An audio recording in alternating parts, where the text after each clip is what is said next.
This is a tough job market, and interviewers are warier than ever of people who promise the earth, but who may ultimately underdeliver. You see this all the time in the overconfident who act like they've never made mistakes, when the truth is, we all have.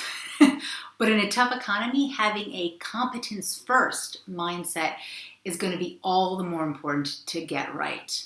So today I'm going to cover two very easy but authentic ways to highlight in discussions like interviews, but even just networking, what you've learned from any mistakes or learning curves and what you've improved upon so that you can show a competence first approach.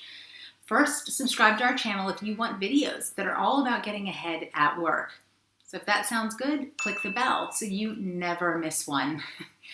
I'm Dr. Suzanne Doyle-Morris, and my third book, The Con Job, talks about how even in a challenging economy, we need the most confident people more than ever, but also people who are honest employees and whose self-awareness about what they've learned, well, how that drives their confidence. Because that self-awareness, well, it's absolutely vital. It's a big part of the reason that most of the coaching clients I've ever worked with over the last 15 years go on to big promotions within a year of us working together. By the end of this video, you're going to have two new ways to make your past learning curves or even past mistakes work for you in interviews. So you ready to get started? All right. First thing is to share those learning curves. Prospective employers love hearing about what you've learned, sometimes the hard way, more importantly, what you did to get through it, because they're hoping that you've learned and made your mistakes on someone else's dime so that you can use that hard-earned knowledge to solve their problems. One HR executive I spoke to for the con job told me a story where she said she'd been hired into a new industry. And one of her first challenges was coming to terms with some of the more subtle vagaries around a new compensation model that she didn't have a lot of exposure to. So she had just started, and this was the newest challenge that this new employer faced. But it wasn't one that she'd ever handled before. So over her first few months, she got up to speed, but to show them that she'd also been the right hire, she also instituted a few easy wins from an HR perspective. These wins were things that she'd been known for in her last company, but were completely groundbreaking and very progressive at her new employer.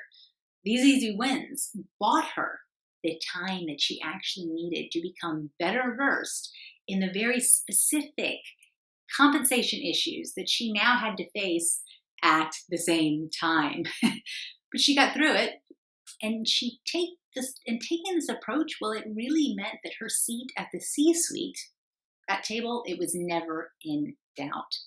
So if you've had a big learning curve in the past, in the comments section below, let me know how it felt to come out the other side, because then at least there's two of us who have had some steep learning curves to climb. The second great way to show your humility and what you've learned is to talk about how you might have done things differently, but what you knew at the time, why you made the choices you did. Because you have probably seen, like I certainly have, politicians or other leaders asked in an interview maybe what they would do differently after something's gone badly wrong, and then just seen a blank reaction. As the viewer, in that moment, you may be incredulous, thinking, do they lack any self-awareness? Or are they trying to tell us that they've never made a mistake? Their lack of introspection rings completely hollow, and it should be a huge warning sign of likely overconfidence, which is a killer for any workplace.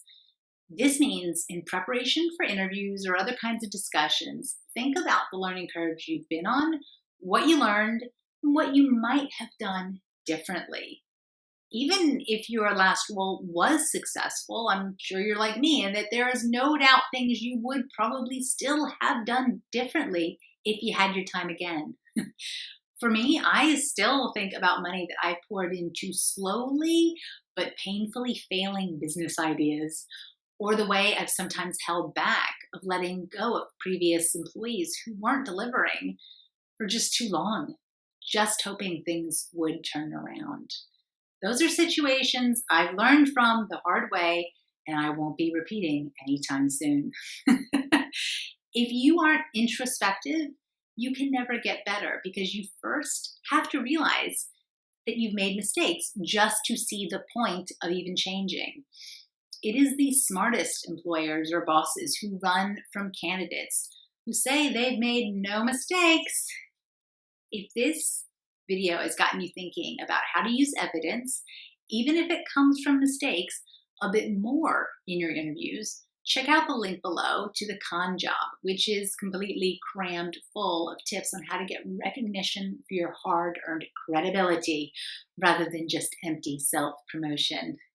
One of my interviewees in the Con Job, who was responsible for hiring hundreds of people over her career, said she learned to be very wary of people who couldn't admit to making mistakes.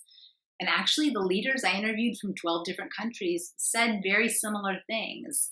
And that they said that actually having a learning curve showed a great sign of confidence if you could talk about it. So in the comments below, tell me, what do you think of people who cannot name any mistakes that they've ever made? And make sure to subscribe to our channel so you're first to see any of the videos in this series as they're released.